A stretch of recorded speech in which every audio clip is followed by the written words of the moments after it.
Damai sejahtera Allah yang melampaui segala akal, kiranya mengawal hati saudara-saudara sekalian di dalam Kristus Yesus Tuhan kita. Amin. Selamat hari Natal, saudaraku. Bagaimana kabar? Semuanya sehat, bukan? Kita akan menerima firman Tuhan di pesta Natal yang kedua hari ini, yaitu dari surat Paulus kepada Titus. Titus pasal 2 ayat 11 hingga ayat yang ke-15. Saya bacakan untuk kita, mari kita simak bersama-sama. Karena kasih karunia Allah yang menyelamatkan semua manusia sudah nyata. Ia mendidik kita supaya kita meninggalkan kefasikan dan keinginan-keinginan dunia, dan supaya kita hidup bijaksana, adil, dan beribadah di dalam dunia sekarang ini, dengan menantikan penggenapan pengharapan kita yang penuh bahagia dan penyataan kemuliaan Allah yang maha besar dan juru selamat kita, Yesus Kristus, yang telah menyerahkan dirinya bagi kita untuk membebaskan kita dari segala kejahatan dan untuk menguduskan bagi dirinya suatu umat kepunyaannya sendiri yang rajin berbuat baik.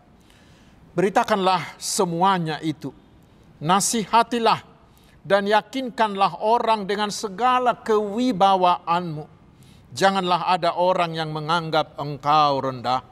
Demikian firman Tuhan. Saudara-saudaraku yang dikasihi Tuhan Yesus Kristus, hari ini kita masih merayakan peringatan kelahiran Tuhan Yesus, pesta yang kedua. Tradisi ini sudah kita warisi dari gereja Protestan di Jerman. Dan dahulu di negara kita ini, pesta kedua ini ditetapkan sebagai hari libur nasional. Tetapi sekarang tidak lagi. Saya tidak tahu alasan yang pastinya. Tetapi dari yang pernah saya dengar dari pendeta yang tua, dikatakan bahwa negara kita menghapuskan hari libur di pesta Natal kedua ini karena ternyata hanya sedikit orang Kristen yang mengikuti kebaktian di pesta Natal kedua seperti hari ini. Dan ini pasti terjadi juga hingga hari ini. Hanya sedikit orang yang datang ke kebaktian pesta kedua ini. Padahal saudaraku, kita rayakan itu 2 hari berturut-turut untuk menunjukkan betapa besarnya sukacita kita oleh kelahiran Tuhan Yesus itu. Tetapi mungkin sudah banyak orang yang merayakannya seperti tradisi saja, tanpa menghayati makna terdalam dari kelahiran Yesus itu. Karena itulah firman hari ini sangat tepat, karena dapat menerangkan kepada kita apa sebenarnya yang menjadi pusat sukacita, yang menjadi pusat perayaan kita di hari Natal seperti ini. Itu yang dikatakan oleh Paulus di ayat 11. Dikatakan, karena kasih karunia Allah yang menyelamatkan semua manusia sudah nyata. Ternyata pusat sukacita kita di hari Natal ini adalah kasih karunia, adalah anugerah Allah yang menyelamatkan semua manusia, yang sudah mewujud, yang sudah nyata, yang sudah hadir di dalam diri Tuhan Yesus Kristus yang lahir di Betlehem. Saudaraku, di dalam perjanjian baru dikatakan kasih karunia itu mempunyai arti, yaitu sebuah kebaikan, sebuah tindakan kebaikan, sebuah tindakan kemurahan hati yang lahir dari kasih yang tulus, dari kemauan yang baik dengan maksud yang baik, dari seorang yang lebih tinggi, yang lebih mulia kepada yang lebih rendah, tetapi yang amat dikasihinya. Dan itulah yang diberikan oleh Allah kepada manusia berdosa seperti kita ini. Dengan kesediaan Allah memberikan anaknya yang tunggal Tuhan kita Yesus Kristus menjadi manusia untuk menyelamatkan kita. Di ayat 14a dikatakan, bahwa Yesus telah menyerahkan, telah mengorbankan dirinya bagi kita. Mengorbankan itu berarti memberi dirinya untuk menggantikan kita. Pertanyaannya sekarang, mengapa harus ada pengorbanan? Mengapa harus ada pengorbanan? Saudaraku, kita tahu karena dosa, kitalah seharusnya yang harus disalibkan di kayu salib itu. Karena Allah kita adalah Allah yang adil, seperti seorang polisi yang pasti menghukum setiap orang yang melakukan kesalahan, bukan? Itulah yang seharusnya kita terima. Kita harus dihukum karena dosa kita. Itulah keadilan. Tetapi di pihak lain, Allah juga adalah Allah yang maha kasih. Seperti seorang opung, seperti seorang kakek. Kalau kita salah, kakek nenek kita selalu mengasihi dan mengampuni kita, bukan? Demikian juga dengan Allah kita. Allah kita tidak menginginkan kematian orang berdosa. Tetapi Allah menginginkan supaya mereka hidup. Sehingga Allah mau mengampuni kita. Tentu sekali saudaraku, ini menjadi hal yang dilematis, bukan? Di satu pihak Allah adil harus menghukum, di pihak lain Allah harus mengasihi. Bagaimanakah itu bertemu? Bagaimana jalan keluarnya untuk mempertemukan keadilan dan kasih Allah itu? Untuk itulah saudaraku diperlukan pengorbanan. Allah menunjukkan kasih-Nya dan keadilannya sekaligus melalui pengorbanan anak-Nya, yaitu Tuhan Yesus Kristus. Yesus adalah Allah yang mau menjadi manusia dan mau mati di kayu salib untuk menggantikan kita, menanggung hukuman atas dosa kita.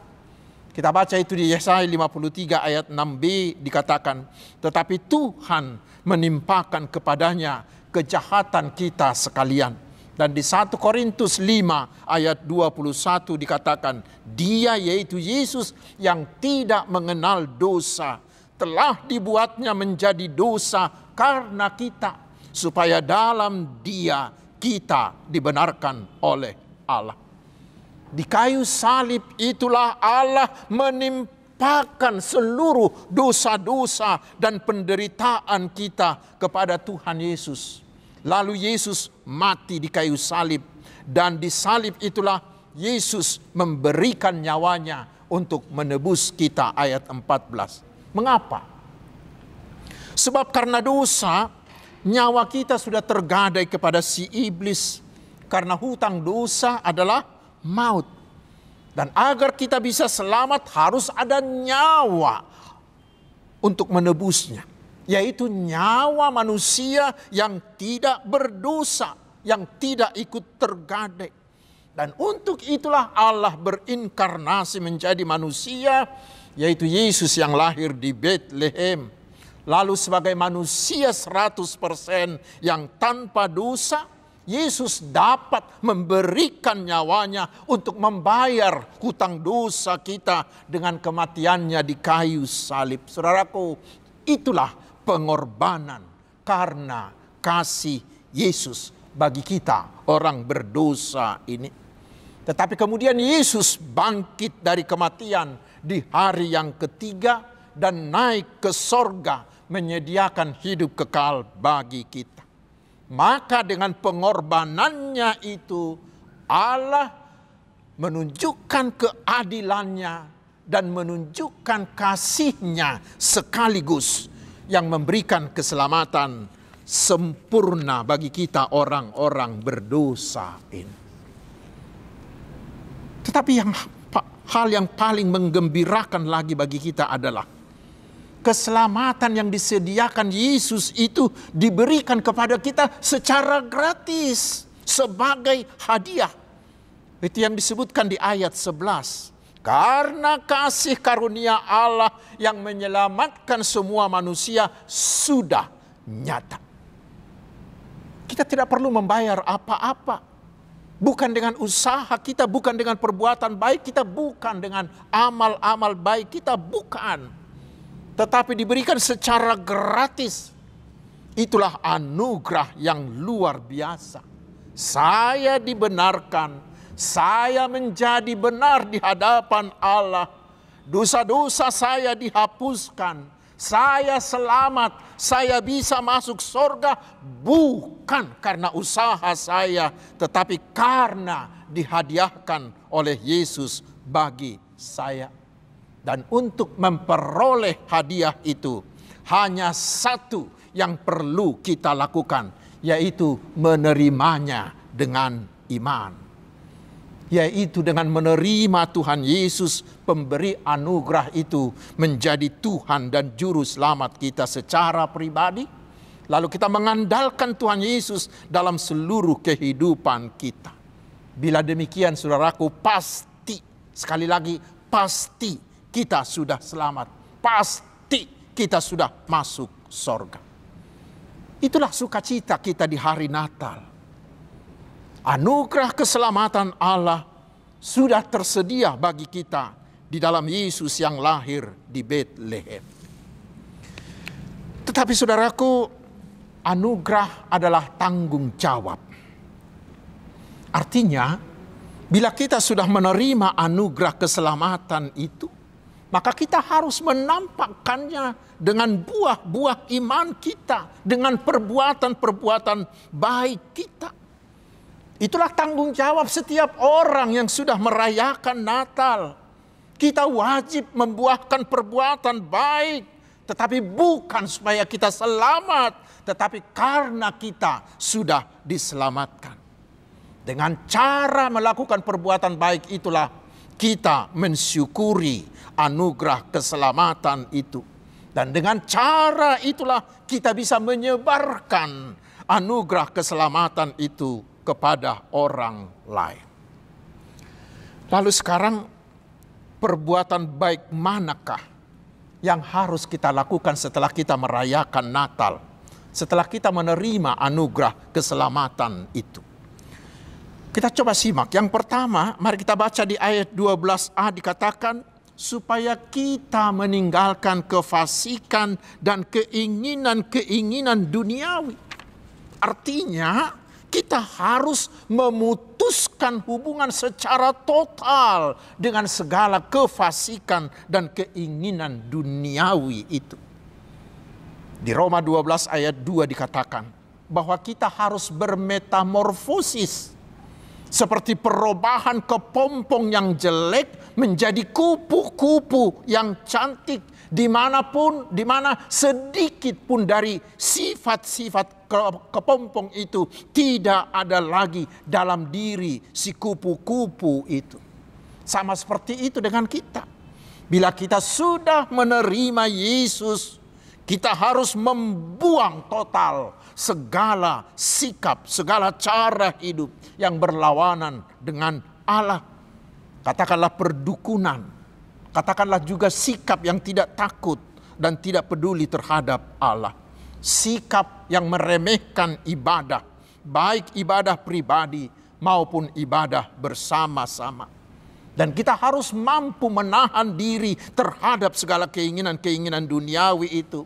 Seperti keinginan mata, keangkuhan, hawa nafsu, ketamakan, dan lain-lain. Itu yang pertama. Tetapi kita harus lebih maju lagi. Di ayat 12c dikatakan supaya kita hidup bijaksana, adil, dan beribadah di dalam dunia sekarang ini. Apa artinya? Artinya orang percaya, terutama sesudah kita merayakan Natal, hidupnya harus berubah menjadi hidup yang bijaksana. Harus menjadi Kristen makanan keras. Harus menjadi Kristen yang dewasa. Yang tahu membedakan mana yang baik, mana yang jahat. Harus tahu membedakan mana yang benar, mana yang salah. Harus tahu mana hoax, mana berita fakta. Harus tahu mana jalan iblis, mana jalan Allah. Seperti tema Natal dari PGI untuk tahun 2020 ini. Orang yang bijaksana itu tahu mana yang boleh dilihat, mana yang tidak boleh dilihat, mana yang layak untuk di-share, mana yang tidak layak. Orang percaya harus menjadi bijak dalam menggunakan waktu, dalam menggunakan uang. Harus bijak menggunakan media sosialnya. Harus bijak berpolitik. Harus bijak memilih siapa pemimpin yang layak memimpin. Harus bijak menggunakan kebebasan dan lain-lain. Dan berikutnya saudaraku, setelah menerima anugerah keselamatan dan merayakan Natal, kita juga harus mampu bertindak adil, meneladani Allah kita yang adalah adil. Adil itu berarti memberi hak setiap orang, memberi hak Allah, dan tahu melakukan kewajiban terhadap semua orang, kepada Allah, kepada sesama, kepada alam, dan lain-lain. Orang yang adil itu tidak mau mengambil yang bukan haknya, seperti korupsi, dan tidak mau melakukan diskriminasi membeda-bedakan orang. Tidak. Itulah orang yang adil. Dan yang ketiga, setelah menerima anugerah keselamatan dan merayakan Natal, kita juga harus menjadi orang yang mau beribadah. Artinya mau membuat seluruh hidup kita menjadi ibadah, menjadi persembahan bagi Tuhan. Semua hidup kita, kapan saja, di mana saja, dalam situasi apa saja, seluruh hidup itu hanya untuk memuliakan Allah. Sehingga seluruh hidup kita menunjukkan iman kita. Saudaraku, dengan cara itulah maka Natal menjadi Natal yang berguna. Karena dengan cara hidup seperti itulah kita bisa menjadi berkat, menjadi terang, menjadi garam bagi dunia ini. Dan itulah cara kita untuk membagikan kasih anugerah Tuhan Yesus tadi kepada semua orang. Karena dengan berbuat seperti itu, maka kita akan maka orang-orang di sekitar kita akan merasakan kasih karunia Tuhan Yesus atas mereka. Dan yang keempat, saudaraku, firman hari ini mengatakan bahwa kasih karunia itu diperuntukkan bagi seluruh bangsa. Yesus lahir untuk menyediakan anugerah keselamatan bukan hanya bagi suku, bukan hanya bagi bangsa atau kelompok tertentu saja, dan bukan hanya untuk orang Kristen saja, tetapi untuk seluruh bangsa, untuk seluruh dunia. Karena itulah di ayat 15 Paulus mendesak, beritakanlah semuanya itu, nasihatilah dan yakinkanlah orang dengan segala kewibawaanmu. Hari ini Tuhan menugaskan kita agar pada hari Natal seperti ini kita mau menjadi penginjil-penginjil kepada semua orang. Tentu saudaraku, ini bisa kita lakukan bila kita semuanya sudah benar-benar yakin, sudah benar-benar percaya bahwa Yesus Kristus itulah juru selamat kita, juru selamat yang sempurna bagi dunia ini. Kita akan semakin berkomitmen memberitakan Injil bila kita sudah benar-benar menerima anugerah keselamatan itu. Dan berita Natal, berita keselamatan akan semakin memukau orang bila semua orang Kristen, terutama mereka-mereka yang di masa lampau memiliki track record yang kelam, yang hitam karena tersandung oleh dosa-dosa. Tetapi mereka mau bertobat seperti Zakheus, seperti Paulus. Bila mereka memberitakan Injil Kristus, orang akan semakin terpukau dengan Injil yang mereka beritakan. Bila kita semua mau menunjukkan buah iman kita di semua hidup keseharian kita. Itulah cara yang paling sederhana dan paling mudah untuk memberitakan Injil. Dan Tuhan sudah menyediakan alat yang ada di tangan kita, yaitu gadget kita, HP kita, media sosial kita.